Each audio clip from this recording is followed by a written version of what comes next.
Joining me now is Tom Amenta and Dan Blakeley, both Afghanistan veterans and co-authors of the book, The 20-Year War. Gentlemen, great of you both to be here, Dan and Tom. This article, though, that's in The Atlantic, it shows a leader who didn't think, and I mean Joe Biden, who did not think we owed anything to families and allies who had helped us when we were there.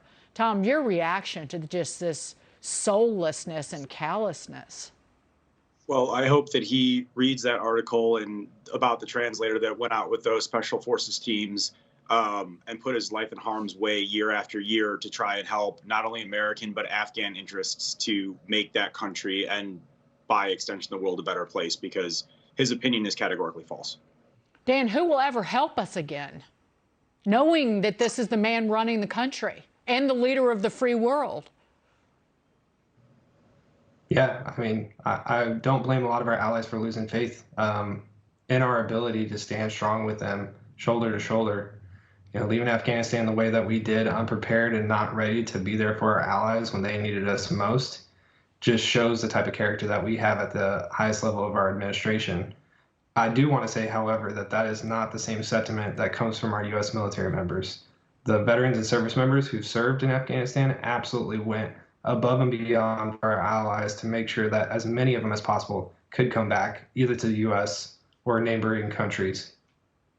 Tom, and that's also the case with it's obviously those men and women in uniform who serve this country mightily and put their lives on the line for our freedom. And but it's also all of the organizations that have tried to get our Afghan allies out of the country. According to the article by George Packer, 90% of Afghans eligible for relocation were left behind, but it was the work of these volunteers that worked stateside and in country to try and get those anybody out that we could.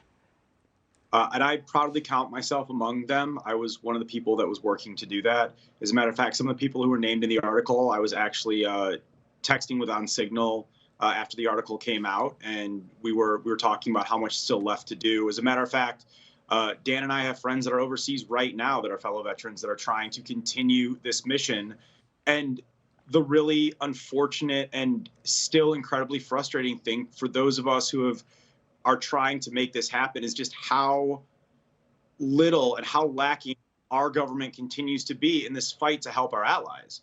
These are people that we knew, that we fought side by side with, and still this government continues to, or I say this administration continues to not acknowledge that they're there. It refuses to really acknowledge the absolute humanitarian crisis that the abrupt pullout and lack of preparedness is causing. And these people have done tremendous things for us in making the world a better place working with us, and they are owed American support the same way they supported us for 20 years. They are owed American support, period.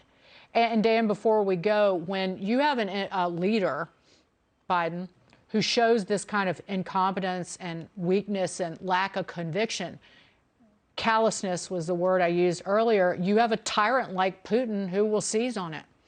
And he's doing that. Absolutely.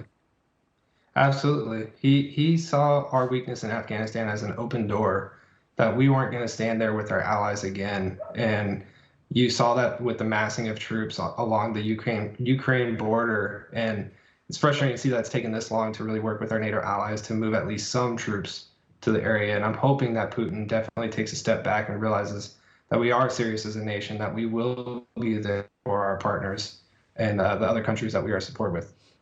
Dan, thank you. And Tom, thank you for everything you've done. Thank you is actually never enough for those men and women who put their lives on the line for us. But we pray for you. We pray for your families each and every day. And we're the land of the free because we're the home of the brave. So personal thanks to you, Tom and Dan, both of you. Please come back. Would love to see you again soon.